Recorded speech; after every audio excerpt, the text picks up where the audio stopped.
1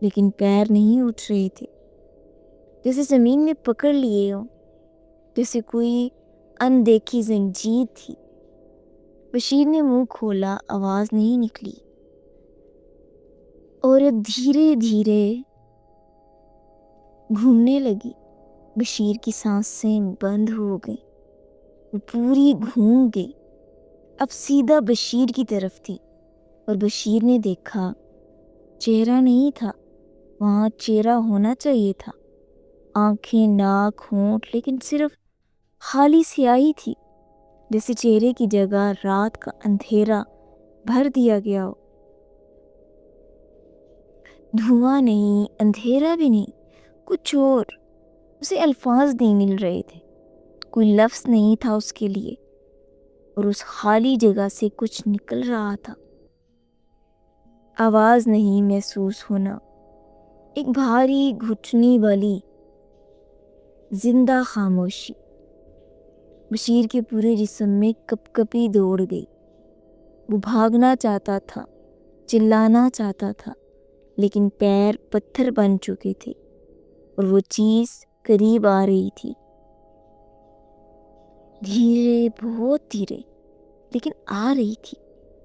بشیر کے ذہن صرف ایک چیز پر آیا، وہ ہے آیت الکرسی۔ ہونٹ کانپ رہے تھے، اللہ لا الہ الا ہو۔ آواز نہیں نکل رہی تھی، صرف ہونٹوں کی حرکت تھی۔ عورت رک گئی، سفید دوپٹہ ہلنے لگا، جسے تیز ہوا آ گئی ہو، لیکن ہوا نہیں تھی۔ وہ ایک قدم پیچھے ہٹی۔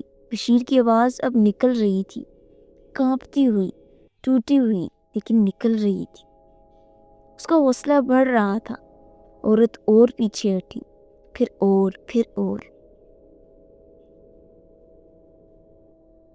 دھواں بھی نہیں رہا، آواز بھی نہیں رہی، کوئی نشان بھی نہیں رہا، بس خالی دیوار۔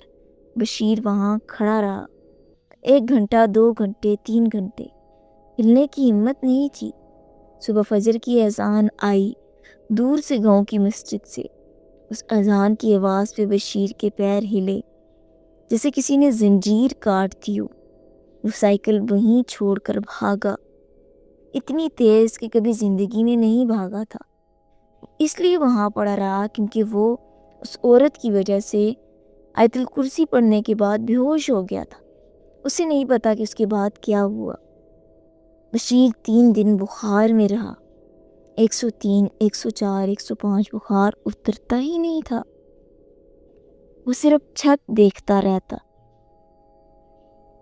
رات کو نیند نہیں آتی تھی، جب آنکھ لگتی تھی تو وہ خالی چہرہ سپنے میں آتا تھا۔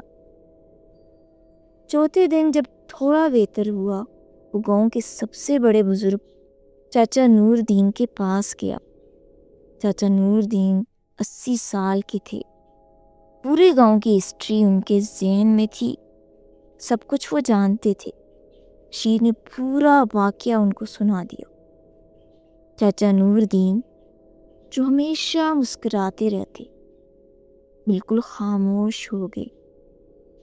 لمبی خاموشی کے بعد بولے، کون سا کونا تھا؟ بشیر نے بتایا۔ چاچا کی آنکھیں بھاری آ گئیں۔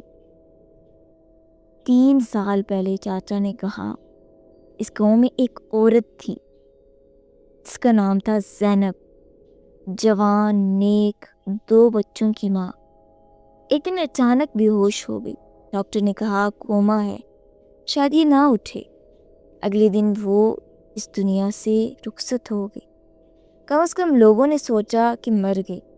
اس کی نہ باز نہ تھی، اس کی نبض نہیں تھی، سانس نہیں تھی، دفنا دیا گیا۔ بشیر نے کچھ محسوس کیا، ایک بھاری سی کراہٹ پیٹ میں۔ پھر 3 دن بعد ایک رات ہم نے قبرستان سے آوازیں سنی، رونا، چلانا، ہاتھ مارنے کی آواز۔ جب لوگ گئے، قبر کھودی تو اندر چاچا رک گئے۔ چاچا کیا تھا؟ چاچا نے آنکھیں بند کی، پھر بولے، اندر سے نوچنے کے نشان تھے۔ قبر کی مٹی پر۔ اس نے اندر سے نکلنے کی کوشش کی لیکن کوئی نہیں تھا جو اس کی سنتا۔ خاموشی، بہت بھاری خاموشی۔ بشیر کی آنکھوں میں پانی آ گیا۔ تو وہ زینب تھی؟ چاچا نے صرف اتنا کہا، جو زندہ دفنا دیے جائیں وہ کبھی چین سے نہیں سوتا، وہ اپنا حساب مانگتا ہے زندہ لوگوں سے۔ بشیر اس رات کے بعد کبھی اس راستے سے اکیلے نہیں گزرا۔